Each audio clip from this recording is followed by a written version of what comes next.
నా పేరు గగన్. మా నాన్నగారి పేరు గంగాధర్.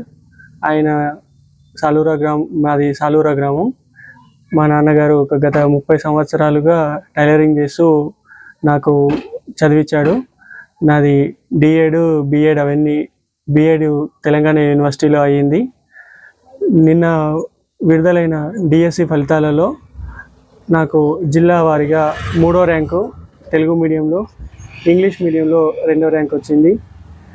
దీనికి నాకు 2018లో జాబ్ మిస్ అయినప్పటి నుండి నేను చదువు వదిలేయకుండా చదువుతూ నిన్న వచ్చిన ఫలితాల కోసం నేను బాగా కష్టపడ్డాను.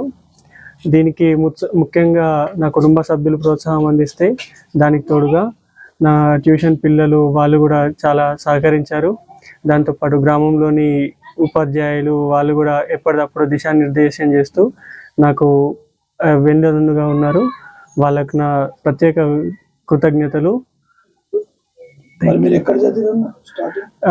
నాది 10వ తరగతి వరకు వంశీ స్కూల్లో అయింది. దాని తర్వాత ఇంటర్ అట్లా విజయసాయి. తర్వాత నేను డిఎడ్ హైదరాబాద్లో చేశాను. తర్వాత బిఎడ్ వచ్చేసి తెలంగాణ యూనివర్సిటీలో చేసినాను. అంతే.